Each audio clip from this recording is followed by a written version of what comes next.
today in Frankfort on the Kentucky State University's Kentucky River Thoroughbred. And we're going to talk to Ed Wilcox about taking a public education cruise. So the Thoroughbred, the Kentucky River Thoroughbred, is Kentucky State University's educational classroom and laboratory, and it's open to the public. We invite anybody to come on board, and it's just a great opportunity. We try to get people to understand their connections to the waterways around them. So the singing bridge that's right to our front here, which people may be hearing that the vehicles are going over. Is that why you call it the singing bridge, is because when cars go off it? Okay. Right, the flood of the winter of 78, 79. The center of the bridge was just out of the water, whereas the ends of the bridge were under the water. Oh, cool. That's how much water was here. Will you tell me a little bit about what you tell your students and your visitors?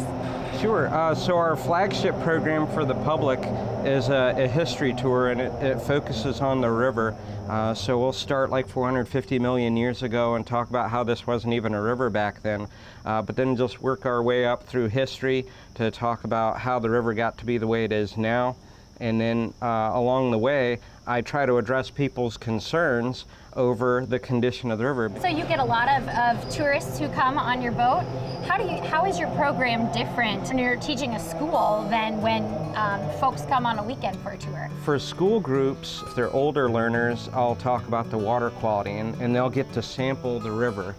So that we'll pull out water samples, do some tests, and then compare our test results to the state water quality standards. And that's also a way that I get to challenge the way they feel about the river, because if they don't have a high opinion of it, then this is data right in front of them saying, well, you know, it's not quite what you thought. Ed, I do have this riddle that I'm supposed to solve today that I thought maybe you might be able to help me with. It's something about balls and 1919 in a magical pairing. So 1919, I'm just not too sure about that. Oh, well, thank you. I guess I'll have to ask later today. Have fun on your cruises. Certainly. Thank you.